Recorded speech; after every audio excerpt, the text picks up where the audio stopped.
Hello नमस्कार, स्वागत आहे तुमचं माझ्या मराठी ब्लॉग चॅनलवर। मी प्राची। कसे आहात? मजेत ना? मजेतच राहा। आज आहे गुरुवार, मार्गशीर्ष महिन्यातला दुसरा गुरुवार। आजच्या दिवशी सुद्धा घटाची स्थापना केली जाते, म्हणजे पूजा मांडली जाते, महालक्ष्मीची पूजा ही मांडली जाते। तर मी सुद्धा आज पूजा मांडणार आहे। तर ही पूजा मी कशा पद्धतीने मांडणार आहे, काय काय साहित्य त्यामध्ये मी वापरणार आहे, हे मी तुमच्यासोबत शेअर करणार आहे या व्हिडिओमध्ये। आणि पूजा का मांडली जाते, कशासाठी मांडली जाते, हे सुद्धा मी या व्हिडिओद्वारे तुम्हाला सांगणार आहे। मार्गशीर्ष महिन्यामध्ये उपवास पकडले जातात 4 गुरुवारी। काही काही वर्षामध्ये 5 गुरुवार येतात, काही काही वर्षामध्ये 4 गुरुवार येतात। तर ह्या वर्षी मार्गशीर्ष महिन्यामध्ये 4 गुरुवार आलेले आहेत। 4थ्या गुरुवारी उद्यापन करायचं आहे। पहिला गुरुवार तुम्हाला माहिती आहे 5 तारीखला झाला, दुसरा गुरुवार आज 12 तारीखला, तिसरा गुरुवार जो आहे तो 19 तारीखला आणि चौथा 26 तारीखला आहे। त्यानंतर 30 तारीखला अमावस्या आहे। त्यामुळे हे 4च गुरुवार यामध्ये पडतात ह्या वर्षामध्ये। तर ह्या 4ही गुरुवारी पूजा मांडली जाते। आता पूजा कशा पद्धतीने मांडायची हे मी तुम्हाला पुढे सांगेनच, आणि काय काय साहित्य घेतलं आहे ते मी तुम्हाला दाखवेन। मी पूजासाठी काय काय साहित्य घेतलंय।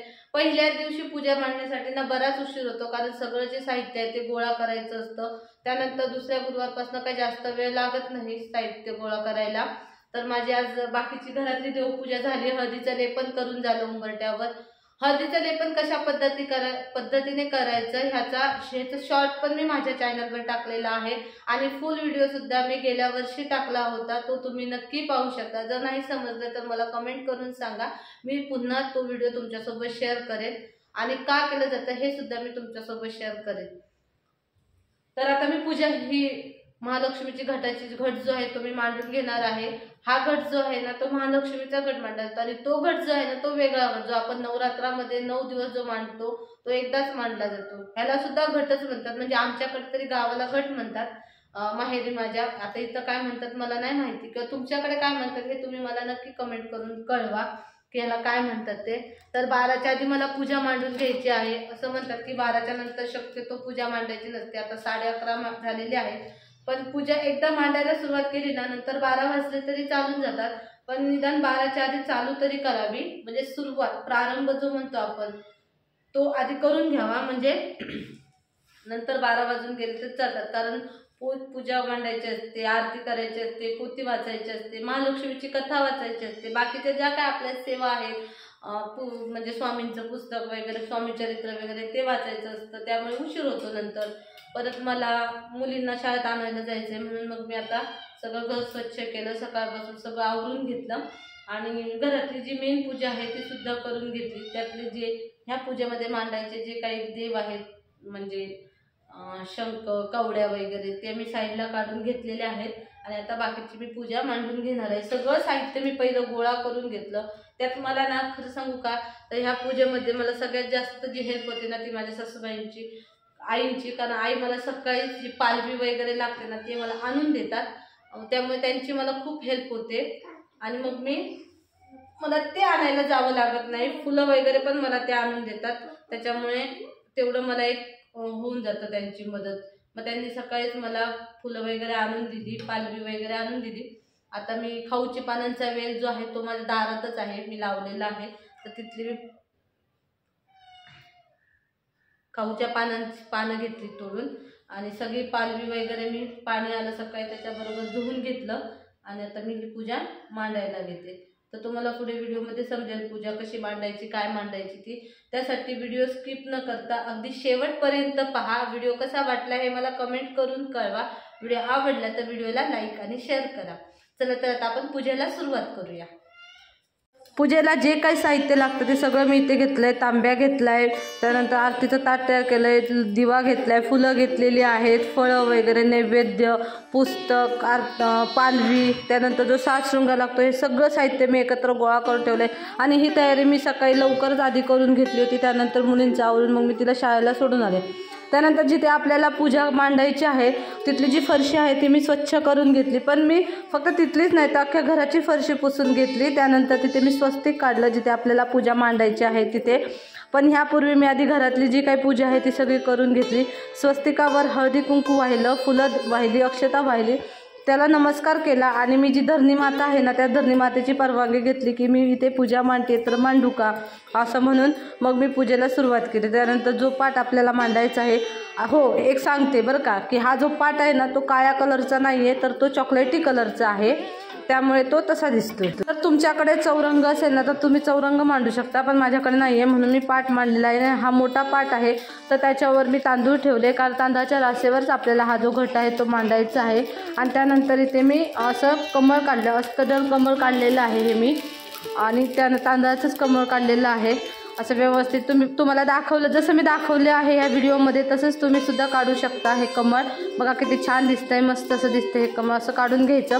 आणि त्यानंतर आपल्याला त्याच्यावर तो घट जो आहे तो म्हणजे लक्ष्मी मातेची जी स्थापना आहे ती आपल्याला करायची आहे। तर त्यासाठी मी कमळ काढलं, त्यानंतर कमळावर मी हळदी कुंकू वाहिलं आणि हळदी कुंकू वाहिल्यानंतर फुलं वाहिली आणि नंतर जो मी तांब्याचा तांब्या होता त्याच्यावर जे आपल्याला घट तयार करायचा होता तो मी तयार करायला घेतलेला आहे। आता हा दुसरा गुरुवार आहे तर दुसऱ्या गुरुवारी कसं सगळं साहित्य नारळ वगैरे आपला ऑलरेडी तयारच असतो, फक्त तो लावायचा असतो। मी नारळ जो असतो ना त्याला जे मुकुट लावते ते मी काढत नाही, तसंच ठेवते, कारण की परत मग दुसऱ्या दिवशी परत म्हटलं लावायला नको म्हणून बांधत बसायला नको, बांधायला खूप वेळ जातो, त्यामुळे मी ते ऑलरेडी तसंच ठेवते। इथे मी तांब्याचा गडू घेतलेला आहे, हा माझ्याकडे गडू आहे। तुमच्याकडे जर गडू नसेल तर तुम्ही तांब्यासुद्धा वापरू शकता तांब्याचा, जर खरं तांब्याचा तांब्यासुद्धा नसेल ना तर स्टीलचा तांब्यासुद्धा वापरतात, आता प्रत्येकाच्या परिस्थितीनुसार ते अवलंबून असतं।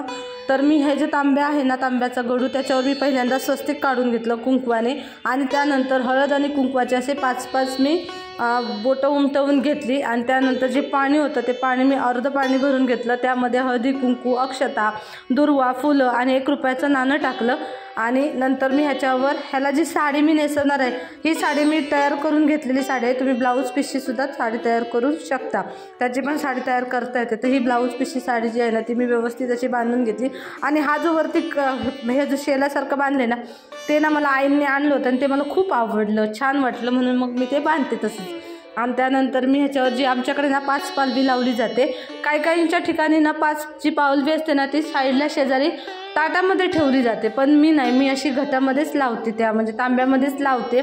तर इथे माझ्याकडे आंब्याची पानं आहेत 5, त्यानंतर सीताफळाची पानं आहेत, लिंबूचं पान आहे, डाळिंबाचं पान आहे आणि पेरूचं पान, अशी 5 पालवी आहेत। त्याचे मी 5-5 पानं न काढता अगदी देठासहित मी तशी लावते आणि त्याच्यावर मी तांबे ठेवते, म्हणजे माझं जे तांब्याचं गडूचं जे तोंड आहे ना ते खूप मोठं आहे, त्यामुळे पालवी लावली ना की नारळ व्यवस्थित बसतो आणि छान दिसते। आणि ही वेणी जी आहे ना ती अशीच आईने साधी वेणी आणली होती तर मी ती सुद्धा लावते। आणि हे जे दागिने आहेत ना ते सगळे मी दागिने वाहते। इथे नथीचं मंगळसूत्र आहे माझ्याकडे, ते जाऊबाईंनी मला आणलं होतं पण मी ते लक्ष्मीलाच वाहते, कारण मला ते छान वाटतं तिला व्हायला। आणि नंतर मग मी असे व्यवस्थित असे दागिने घातले। आता बघा किती छान असं लक्ष्मीचं रूप उठून दिसतंय, साजिरी गोजिरी दिसते माझी लक्ष्मी बघा मस्त अशी। तर त्यानंतर माझ्याकडे इथे फोटो आहे, तो पण मी मांडते ह्या पूजेमध्ये, खरं तर हा देवाऱ्यातला फोटो आहे पण मी हा पूजेमध्ये मांडते। मार्गशीर्ष महिन्यातील गुरुवार हे जे उपवास असतात ना ते सूर्योदयापासून सूर्यास्तापर्यंत पाळले जातात आणि संध्याकाळी त्याचा म्हणजे जो उपवास आहे तो सोडला जातो। तर ह्या मार्गशीर्ष महिन्यात लक्ष्मी माता आणि भगवान विष्णूंची पूजा करून त्यांची आराधना करून भक्तांना भगवान विष्णू आणि शंकर म्हणजे लक्ष्मीनारायणाचा जो आशीर्वाद आहे तो प्राप्त होतो आणि लक्ष्मीच्या कृपेने आपल्या घरामध्ये सुख, शांती, समृद्धी आणि ऐश्वर्य नांदावं म्हणून ही जी महालक्ष्मीची पूजा आहे ती केली जाते। मार्गशीर्ष महिना हा प्राचीन काळापासूनच शुभ मानला जात आहे। ह्या महिन्यात खरं सांगायचं तर ना ह्या महिन्यात 2 विवाह संपन्न झाले होते, एक शिवविवाह आणि एक रामविवाह, हे सुद्धा विवाह ह्या महिन्यातच झाले होते। आणि पूर्वीच्या काळी ना हा जो महिना आहे ना तो प्राचीन काळामध्ये हा जो महिना आहे ना हा सुरुवातीचा महिना म्हणजे पहिला महिना म्हणून मानला जायचा। तर मार्गशीर्ष महिना हा हिंदूंसाठी खरंच खूप पवित्र महिना किंवा शुभ महिना मानला जातो आणि ह्या महिन्यात जी महालक्ष्मीची जी पूजा आहे ती केली जाते, उपवास केला जातो। मार्गशीर्ष महिन्यामध्ये लक्ष्मी मातेला प्राप्त करण्याबरोबरच जे आपल्यापेक्षा लहान आहेत किंवा ज्यांना गरज आहे, जे गरजू आहेत त्यांना अन्न, वस्त्र आणि त्याचबरोबर त्यांना जी काय उपयुक्त वस्तू आहेत त्याचं दान केल्याने आपल्याला पुण्य मिळतं. आणि असं दान हे करत राहावं, फक्त मार्गशीर्ष महिन्यातच नाही तर आपल्याकडे समजा एखादा माणूस आला की ज्याला त्या गोष्टीची गरज आहे तर त्याला ते द्यावं. आणि आपण तर तुम्हाला माहिती आहे हिंदू धर्मामध्ये आपल्या दारात जर कोण आलं तर त्याला आपण रिकाम्या हाताने कधी पाठवत नाही. त्याला निदान काही नाही दिलं तर साखर तर त्याच्या हातावर ठेवतो आणि पाणी देतो. ही प्रथा जी आहे ना ती खरंच खूप चांगली प्रथा आहे. तर ही बघा इथे माझी सगळी जी काय पूजेची मांडणी आहे ती करून झालेली आहे. छान अशी पूजेची मी मांडणी केली. त्यानंतर मी आता इथं पूजा करून घेते. तुम्ही पाहिलं असेल की पूजेची मांडणी करताना मी जे गणपतीला अभिषेक केला, त्यानंतर गोम गंग गणपतये म्हणत मी तो अभिषेक केला गणपतीला. आणि त्यानंतर गणपतीची पहिली पूजा करून घेतली. कारण आपण कुठल्याही कार्याची सुरुवात करताना प्रथमारंभी गणपतीला पूजतो, त्याचं पूजन करतो आणि त्यानंतर जी काय पूजेची सुरुवात आहे ती आपण करतो. फक्त अशीच नाही तर देवीची पूजा असू दे एवढंच नाही तर कुठल्याही घरातलं शुभ कार्य असू दे त्यामध्ये आपण प्रथमारंभी गणपतीलाच पूजत असतो. त्याचप्रमाणे मी इथं गणपतीवर पंचामृताचा पाण्याचा अभिषेक केला आणि त्यानंतर त्याची पूजा करून घेतली. अक्षता दुर्वा वाहिली आणि त्यानंतर विष्णूंची मांडणी केली, कवड्यांची मांडणी केली. त्यानंतर मी तिथे श्रीयंत्राची मांडणी केली आणि जी काय माझ्याकडे एक चांदीचं नाणं होतं त्याची मांडणी करून त्यानंतर त्याची सुद्धा मी पूजा करून घेतली. पूजा करून झाल्यानंतर मी ते पोथी वाचायला घेतली. जी कहाणी होती लक्ष्मीची ती मी वाचायला घेतली.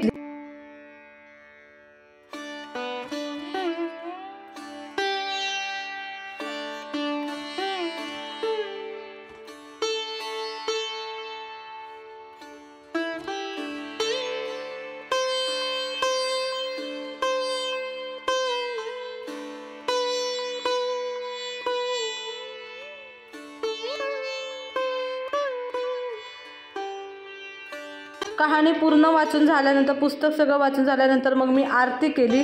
आरती करताना तुम्हाला एक गोष्ट सांगते, मला खूप छान अनुभव आला. हे कदाचित लक्ष्मी मातेच्या आशीर्वादानेच असेल. असा अनुभव मला ह्या आधी कधीच आला नव्हता आणि मी कधी त्याकडे लक्ष पण दिलं नव्हतं. पण काल माझं ना सहज तिकडे लक्ष गेलं आणि मला ते दिसलं. मी जे दिवा लावला होता ना त्या दिव्यावर ना खूप मोठं असं फूल आलं होतं आणि ते पाहून ना मला खूप भारी वाटलं. मला हा जो काही संकेत दिला होता ना देवाने तो काय संकेत होता हे मला नाही कळलं. पण चांगला होता का वाईट होता हे नाही माहिती, पण तो देवा चांगलाच संकेत असू दे असं म्हणून मी देवाचे आभार मानले, त्याच्याकडे प्रार्थना केली. माझ्या घरातील कुटुंबियांना आणि माझं जे यूट्यूबचं कुटुंब आहे त्या सगळ्यांना सुखी ठेव. त्यानंतर मी माझ्या मुलीला हळदी कुंकू वाहिलं, कारण ती शेवटी कन्या आहे आणि कन्यापूजन हे केलं पाहिजे, छान असतं, शुभ असतं. तर मी तिला हळदी कुंकू वाहिलं, तीर्थप्रसाद दिला आणि त्यानंतर तिला पण नमस्कार केला आणि देवाला मी मुद्रा करून त्याचाही आशीर्वाद घेतले. इथे मी दुपारची जी काही पूजा वगैरे सगळी झाली. त्यानंतर बाकीचे कामं आटपून घेऊन त्यानंतर मी स्वयंपाकाला लागले. संध्याकाळी नैवेद्य तयार करायचा होता देवाला, म्हणून मग मी इथं म्हणलं गोड काय करावं तर खीर केली मी, गोड शेवयाची. जे काय घरात असेल ना ते वापरून मी खीर बनवली आणि जे काय असेल तेवढंच मी नैवेद्य बनवते. असं काही पंचपक्वान्न जास्त नाही बनवत, कारण जसं आहे तसं म्हणलं करावं. नैवेद्य म्हणजे देवाची पूजासुद्धा मी जशी आहे तशीच करते. जसं माझ्याकडे जे काय असेल अवेलेबल तसंच जे मिळेल ते मी वापरून मी पूजा करते आणि स्वयंपाक पण तसंच केला. तर इथे मी शेवयाची खीर केली आणि मला एक घाण सवय आहे की स्वयंपाक झाला ना की जे काय कचरा मिळेल तो पुसून घ्यायचं होतं आणि परत दुसरं काम करायला घ्यायचं. आणि थोडीशी मेथीची भाजी होती, कारण मेथी मी सकाळी निवडली होती तर त्याचे मी मेथीचे पराठे केले होते मुलींना सकाळी डब्याला वगैरे.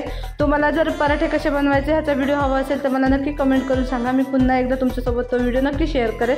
पराठे खूप छान झाले होते, मुलींना ते खूप आवडलेत आणि दिवसभर फक्त पराठ्यांवर दिवस काढला. अशी मेथीची भाजी त्या खायला नाही बघत, कधी कधी कंटाळतात. पण असं काहीतरी वेगळं बनवलं ना की लहान मुलं खूप आवडीने खातात आणि ते सगळं फस्त करतात. आणि आता हिवाळा तर चालू आहे त्यामुळे बरेचसे पालेभाज्या येतात बाजारात, तर पालेभाज्या पण मुलांनी खाल्ल्या पाहिजेत, सगळ्या भाज्या खाल्ल्या पाहिजेत असा प्रत्येक आईचा आग्रह असतो आणि तो तसा माझासुद्धा असतो. आणि मी असं वेगवेगळं काहीतरी त्यांना करून देते म्हणजे त्या खातात. तर इथे माझी मेथीची भाजी झाली बनवून. त्यानंतर इथे वरण फोडणीला घातलं. सगळा कुकर वगैरे मी अगोदर लावून घेते आणि त्यानंतर चिराचिरी वगैरे करून नंतर मी सगळ्या भाज्या एकदम फोडणीला घालते. इकडे वरण शिजते तोपर्यंत मी छोलेची भाजी करायला घेतली, कारण छोलेची रस्सा भाजी करणार होते, कारण मेथी खूप थोडी होती. आईंना मेथी आवडते म्हणून मी ती अशी साधी सिंपल मेथी करते, मिरची आणि लसूण टाकून. आता इथे काय प्रॉब्लेम झाला, मी खास वरणासाठी कढीपत्ता जो आहे मी तोडून आणलं होतं येताना शाळेतनं आणि नेमकं अशी गडबड झाली की आईंच्या बोलण्याच्या नादातनं मी कढीपत्ता वरणात टाकलाच नाही, मी विसरूनच गेले आणि भाजीच्या वेळेला माझ्या लक्षात आलं, मग म्हणलं जाऊ द्या आता वरून टाकला मी तो कढीपत्ता. पण वरण इतकं छान झालं होतं ना, खूप टेस्टी लागत होतं, सगळ्यांनी खूप छान खाल्लं ते वरण. त्यानंतर मग मी इथं जी छोलेची भाजी आहे ती मी बनवायला घेतली. तर त्यासाठी कढई ठेवली गॅसवर, कढईमध्ये तेल गरम केलं आणि जे काही मसाले होते ते सटलपटर मी त्यामध्ये टाकलं, जिरं मोहरी टाकली.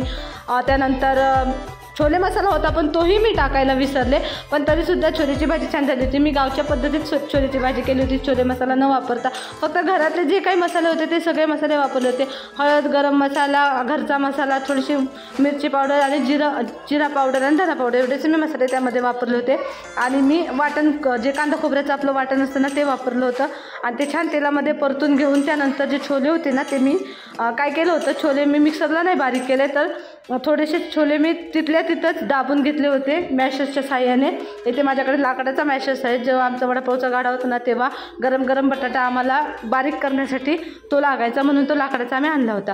तर इथे बघा, इथं माझी सगळी भाजी, बाकीचा जो स्वयंपाक आहे ना तो सगळा रेडी झाला होता. आणि भाजी मी आता एका दुसऱ्या गॅसवर शिफ्ट केलेली आहे. 3 गॅस असल्यामुळे मला ते परवडतं. आणि आता इथे मला ना तो जो काही पदार्थ बनवायचा आहे तो बनवायचा आहे, तो तुम्हाला पुढे समजेलच. त्यासाठी मी आधी किचन ओटा पूर्ण स्वच्छ करून घेतला. जे काय पाणी बिणी सांडलं होतं ना ते सगळं स्वच्छ करून घेतलं, म्हणजे शेवटचा जो पदार्थ आहे तो बनवायला ओके. आणि इथं मी घावणे बनवून घेतले मालवणी पद्धतीत, एकदम मस्त. ह्याचा फुल व्हिडिओ मी तुम्हाला नंतर शेअर करणार आहे, तो नक्की पहा कशा पद्धतीने बनवायचे ते. तर इथे घावणे माझे सगळे रेडी झालेले आहेत. आणि आता मी नैवेद्याचं ताट काढलं, कारण मुलींना खूप भूक लागली होती, कारण ते सकाळपासून फक्त त्यांनी पराठेच खाल्ले होते, बाकी काही खाल्ले नव्हते, सॉरी थेपले खाल्ले होते. तर नैवेद्याचं ताट काढलं, नैवेद्य दाखवलं देवाला. त्यानंतर मी गाईला नैवेद्य दाखवून आले आणि नंतर मग आम्ही जेवायला घेतलं, जेवण वगैरे केलं छान मस्त सगळ्यांनी, अगदी पोट भरून.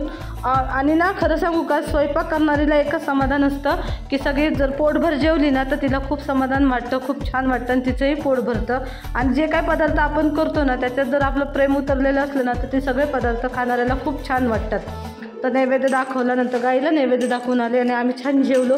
त्यानंतर किचन ओटा वगैरे स्वच्छ करून मग आम्ही नंतर संध्याकाळी, तरी आम्हाला झोपायला 9 वाजले, 9 वाजता मग आम्ही झोपायला गेलो. तरी ते हा माझा जो काही व्हिडिओ आहे ना तो पूर्ण झालेला आहे. चला तर मग तुम्हाला हा व्हिडिओ कसा वाटला हे मला नक्की कळवा. व्हिडिओ आवडला तर व्हिडिओला लाईक आणि शेअर करा. चॅनलवर नवीन असेल तर चॅनलला सबस्क्राईब करा. पुन्हा भेटूया अशाच एका नवीन व्हिडिओमध्ये. चला बाय.